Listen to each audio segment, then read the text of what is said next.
This is CBS 46 News at 9 on Peachtree TV.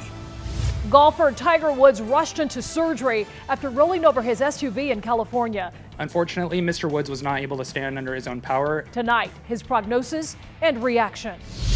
DeKalb County announces a date for getting students back into classrooms.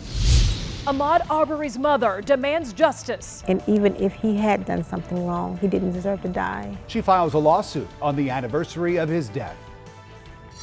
But first at 9, breaking news and a nasty crash threatens the golf superstar's career. And tonight, we could find out how Tiger Woods is doing after undergoing surgery. He suffered serious leg injuries in a chilling rollover wreck. The golfer was driving alone when he lost control and flipped his SUV. This all happened near the rolling hills just south of Los Angeles. This map shows you exactly where Woods' car flipped after impact. Investigators say Woods was conscious when first responders arrived on the scene. But he had to be extricated from the vehicle. CBS 46's Zach Summers is live at East Lake Golf Club, the site of Woods' 80th PGA Tour win, with the very latest on the investigation and the golfer's condition.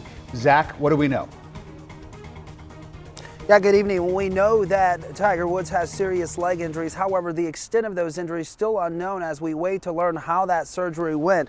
However, the sheriff in LA County says that there's no evidence that Woods was impaired when he crashed his 2021 Genesis SUV this morning. First responders had to use an axe to pry the 45-year-old out of the SUV. The stretch of road he was on, apparently known for high speeds and prone to crashes. There are a lot of slopes and curves.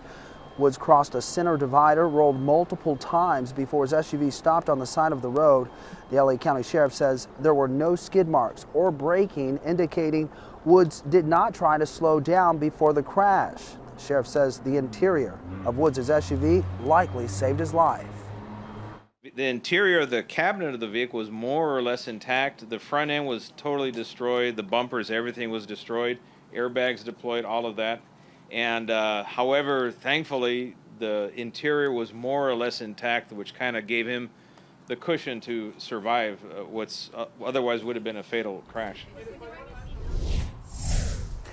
Now, we also know Woods was wearing his seatbelt. The question now is whether or not he'll play in the Masters 2 months from now in Augusta. You know, he had addressed this just on Sunday, saying that he'd hoped to play this despite him being unsure, though, because he's still recovering from a 5th back surgery.